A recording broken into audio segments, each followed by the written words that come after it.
की कमाई में ये कॉन्फिडेंस होता है कि नाम लेके कह रहे हैं अंजना तुम गलत करती हो, और दलाली की कमाई की खराबी अंजना तुम नाम नहीं ले सकती हो टीचरों का, घुमा के कह सकती यूट्यूब वाले टीचर बोलो ना तनी नाम लेके। दलाली की कमाई में कॉन्फिडेंस नहीं आएगा यहाँ पे।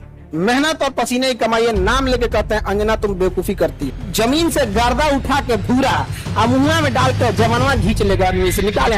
आज की तारीख में ये सरकार जनरेशन जेन जी और देश के युवाओं को लेकर इतनी घबराई हुई है कि वो राहुल गांधी पर तो हमला बोल ही रही है और अब यूट्यूब एजुकेटर्स पर भी सीधा निशाना साध रही है। मत सोचिए कि ये सिर्फ आज तक वाले एंकर की बात है, नहीं, ये सिस्टेमेटिक अटैक है। गोदी मीडिया और इस सरकार का पूरा प्रचार तंत्र अब यूट्यूब पर पढ़ाने वालों को टारगेट कर रहा है। क्यों? क्योंकि जो लोग युवाओं के असली मुद्दे उठा रहे हैं उनकी आवाज को दबाना है, उनकी क्रेडिबिलिटी को खत्म करना है। आजकल राहुल गांधी को रोज युवाओं के बीच जाना पड़ रहा है। वो उनसे मिल रहे हैं, उनकी बात सुन रहे हैं और साफ साफ कह रहे हैं कि ये सरकार आने वाली पीढ़ी की जेब काट रही है और युवाओं का भविष्य चुरा रही है। लेकिन इससे पहले कि हम राहुल गांधी की उस पूरी बात को समझें, पहले सुन लीजिए कि खान सर ने इस गोदी मीडिया पर कितना तगड़ा प्रहार किया है। कब दोगी अंजना? तुमको हम चैलेंज करते हैं, तुम जीडीपी समझा के दिखा दो। अच्छा, हमको ये नहीं समझ में आता है कि जब ऐसे पत्रकार अगर घर जाते होंगे तो घर में पूछते होंगे लोग कि खाना खाई या आज भी तलवे चाट के आई हैं। अंजना सुनो ध्यान से, इकोनॉमिक्स के क्लास ले लेना, 200 रुपए का आता है। देखो अंजना, मेहनत की कमाई में ये कॉन्फिडेंस होता है कि नाम लेके कह रहे हैं अंजना तुम गलत करती हो, और दलाली की कमाई की खराबी अंजना तुम नाम नहीं ले सकती हो टीचरों का, घुमा के कह सकती यूट्यूब वाले टीचर बोलो ना तनी नाम लेके। दलाली की कमाई में कॉन्फिडेंस नहीं आएगा यहाँ पे। मेहनत और पसीने की कमाई नाम लेके कहते हैं अंजना तुम बेवकूफी करती है।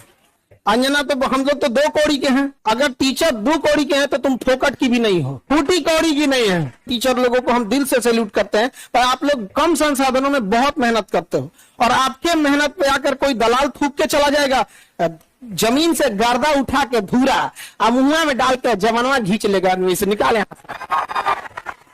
तो देखिए अंजना जी, हम आपको एक बार सॉरी गलती से जी बोल दिए थे, गलती से सुनो अंजना, तुम यही ना चाहती हो कि नीट पेपर लीक का मुद्दा हट के अंजना पे चला जाए? इतना भी तुम वैल्यूएबल नहीं हो।